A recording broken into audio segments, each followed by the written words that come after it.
Olá, boa tarde. Hoje é quarta-feira, dia 15 de março. Está começando agora mais uma edição do Programa Conecta, trazendo tudo que é destaque aqui no Parlamento de Santa Catarina.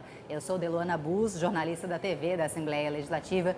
Aqui comigo está o meu colega Marcelo Espinosa, da Agência de Notícias do Parlamento. Boa tarde, Marcelo. Olá, Deluana. Olá, você que nos acompanha pela TV ao vivo, em sinal aberto na Grande Florianópolis e em Blumenau, ou ainda pelo nosso canal no YouTube. E reforçando também que o programa Conecta é transmitido pela Rádio da UDESC, a Universidade do Estado de Santa Catarina, nas cidades de Florianópolis, Lages e Joinville. A gente começa a edição de hoje aqui do programa Conecta falando de uma reunião extraordinária realizada na tarde de ontem pela Comissão de Constituição e Justiça, que teve um único assunto analisado, que foi o reajuste do salário mínimo regional.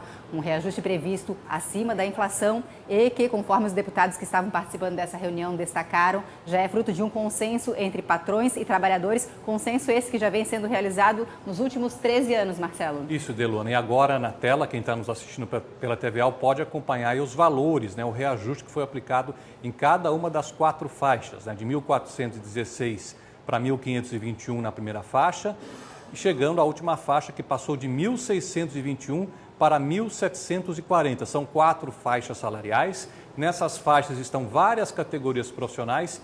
A relação completa dessas categorias está disponível na lei, que é responsável pela instituição desse salário mínimo regional, que é uma lei de 2009. E aí, outros dados, o valor é retroativo a 1º de janeiro deste ano, ou seja, assim que a lei for sancionada e o reajuste passar a valer, as pessoas vão receber, aquelas que estão ligadas ao piso salarial, vão receber o referente a janeiro e fevereiro, e também houve esse reajuste aí de 7,46%, que é mais do que a inflação do ano passado. A inflação do ano passado ficou em 5,93 aproximadamente, ou seja, um reajuste acima da inflação. A Comissão de Constituição e Justiça, na realidade, fez uma sequência da reunião que realizou ontem pela manhã, no período da tarde, só para analisar esse projeto. O relator foi o presidente da comissão, o deputado Camilo Martins, que apresentou um parecer pela admissibilidade do projeto de lei complementar que concede o reajuste.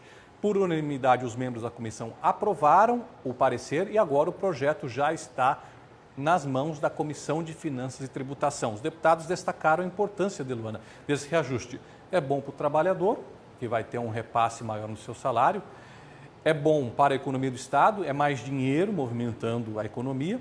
E também o fato de você estar no 13º ano consecutivo, nesse formato de consenso entre patrões e empregados para a concessão do reajuste, mostra que o Estado é muito avançado nessa questão. Ao invés de ficar pegando em brigas fortes, se resolve no consenso, na discussão na mesa. Inclusive, Marcelo, então foi aprovada na Comissão de Constituição e Justiça, passou agora para a Comissão de Finanças e Tributação e ainda precisa passar pela Comissão de Trabalho, Administração e Serviço Público. Como você falou, deve ser uma tramitação tranquila, justamente porque já existe esse consenso. Nossas equipes de comunicação vão continuar acompanhando essa tramitação e quando o projeto for aprovado, a gente vai divulgar também nas nossas redes sociais. Isso foi na tarde de ontem e também na tarde de ontem a gente teve reunião ordinária aqui no plenário da Assembleia Legislativa, sessão ordinária, com a discussão de vários assuntos e um deles que vários deputados se manifestaram foi o Plano 1000, elaborado pelo governo anterior e o que existe de questionamento entre os deputados é sobre mudanças que foram realizadas agora com o novo governo no repasse de recursos para os municípios. Alguns municípios estão tendo dificuldades. Esse assunto foi trazido por alguns deputados, entre eles o deputado Napoleão Bernardes e o deputado Emerson Stay. Qual que é o foco da preocupação? No começo deste ano, assim que assumiu o governo, o governador Jorginho Melo recebeu uma orientação do Tribunal de Contas, também, se eu não me engano, do Ministério Público, para suspender os repasses do Plano 1000. O Plano 1000, como a Deluana disse, foi criado no governo Carlos Moisés e basicamente consistia no envio direto de recursos do Estado para os municípios, para os 295 municípios catarinenses, investirem em obras, em serviços, enfim, naquilo que entendessem por melhor. Como houve o congelamento desses repasses, as prefeituras estão preocupadas, porque muitas já contrataram projeto, algumas já iniciaram obra, porque contavam com esses recursos do Plano 1000. Só que os recursos não estão mais vindo. E esse foi o questionamento feito pelos deputados na sessão de ontem, Como fica agora? O Estado tem uma preocupação em reavaliar muitas situações envolvendo o Plano 1000. E existe uma outra preocupação, que é a questão das finanças. O Estado apresentou nos últimos meses queda na arrecadação em comparação com o mesmo período do ano passado, em função daquela mudança da alíquota do ICMS, da gasolina, dos combustíveis e também da energia elétrica. Então, agora, Deluana, a preocupação dos deputados é ver junto ao governo do Estado como fica a situação. Porque pior do que você não ter esse repasse é o prejuízo que ele vai causar se a obra não for concluída. E muitas obras já foram iniciadas pelos municípios que contavam com esses recursos. Com certeza, então, os deputados vão entrar em contato aí com liderança de governo atual, para resolver essa situação aqui com a ajuda do parlamento catarinense. E também, na tarde de ontem, durante a sessão ordinária, a deputada Luciane Carminati se manifestou e falou sobre 2 projetos apresentados por ela que falam de salários iguais entre homens e mulheres. Uma dessas propostas apresentada pela deputada prevê que empresas que vencerem licitações aqui no estado terão que comprovar se realmente estão pagando salários iguais para homens e mulheres, né, Marcelo? Essa é uma bandeira do movimento da bancada feminina, dessa busca da igualdade de direitos entre homens e mulheres. Não significa mulheres terem mais direitos que homens, mas sim terem igualdade de direito. E nesse sentido, a deputada Luciane Carminati apresentou esse projeto que visa essa igualdade na questão salarial. Por que homens e mulheres, desempenhando a mesma função no mesmo local, muitas vezes recebem salários diferentes? Geralmente o homem recebendo mais do que a mulher.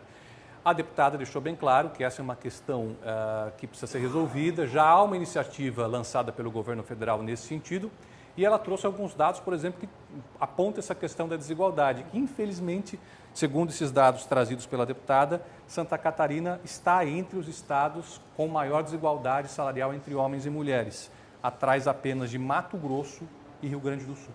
E uma outra proposta também da deputada faz referência a um projeto aqui da Assembleia Legislativa, que é o Prêmio de Responsabilidade Social, né, Marcelo? Um prêmio já desenvolvido há alguns anos, onde são observados alguns critérios, e a proposta da deputada é que o critério do salário também entre na análise. Esses projetos da deputada agora vão entrar em tramitação, vão ser analisados pelas comissões.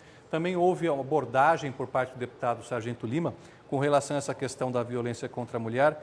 E ele, por exemplo, já tem uma visão mais radical desse combate à violência contra a mulher. Ele entende, por exemplo, que deveria haver a castração química de estuprador, de casos de violência contra a mulher que passariam desapercebidos, como, por exemplo, a mulher que não consegue trabalhar porque não tem uma vaga na creche para os filhos. Isso, para ele, é uma forma de violência contra a mulher. Lembrando, né, Deluana, nós estamos no mês da mulher, a Assembleia tem realizado várias atividades, vamos falar sobre uma daqui a pouco. E esses assuntos vêm à tona aqui com mais força nesse mês. Lembrando também que a reportagem completa sobre essa sessão realizada na tarde de ontem, com todas as falas de todos os deputados sobre diferentes assuntos, já está na nossa agência de notícias www.alesc.sc.gov.br. Agora a gente dá aquele giro pelas redes sociais aqui da Assembleia Legislativa. Nosso colega Lucas Diniz já está aqui com a gente. Boa tarde, Lucas, tudo bom? Tudo bem, Delona? Oi, Marcelo. Olá, vocês que nos acompanham. Então, o nosso quadro Deputado na Rede de hoje vai ficar com o deputado Egídio Ferrari. Ele fez uma publicação bem legal nas redes sociais dele a respeito sobre a violência, os maus tratos contra os animais, né? Então, ele lembra que não são só maus tratos, violência física, mas também emocional que caracteriza os maus tratos com os animais. Então, ele deixou uma listagem lá nas redes sociais dele.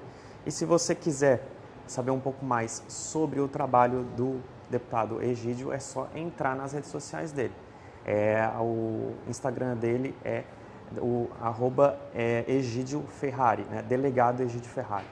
Já o nosso destaque aqui das redes vai ficar com um projeto de iniciativa popular que foi entregue na quarta passada, assinado aí pelos aposentados e pensionistas, visando a redução da alíquota de 14% aí da contribuição previdenciária. Essa alíquota foi foi aplicada na última reforma da Previdência que rolou, né? Então, essas pessoas se mobilizaram, né? Os aposentados e os pensionistas entregaram, assim, esse projeto de iniciativa popular. Se você quiser saber um pouco mais sobre esse projeto, é só entrar nas nossas redes sociais, @AssembleiaSC. É isso. Ok, obrigada, Lucas, falando aí sobre as redes sociais da Assembleia Legislativa e também dos deputados aqui do Parlamento Catarinense.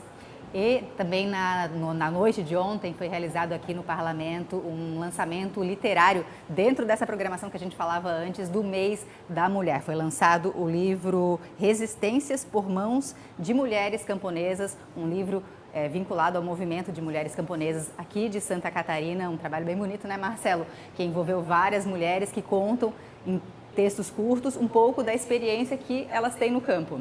São 10 textos que foram escritos por 21 mulheres camponesas e elas contam histórias não só do seu dia a dia, mas também dos movimentos que lideram nessa questão, principalmente ligada a esse feminismo campesino, que é uma questão de entender que a luta pelos direitos da mulher não está apenas na cidade. No campo também é necessário buscar isso, direitos iguais para mulheres e homens na área rural.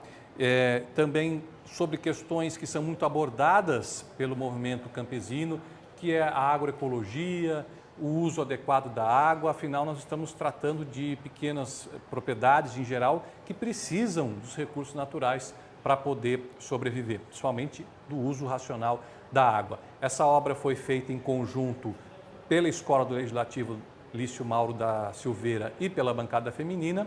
E também tivemos, depois do lançamento do livro, uma reunião com várias mulheres camponesas, mulheres que participaram do lançamento dessa obra, uma roda de conversa sobre temas relacionados a essa questão da mulher no campo.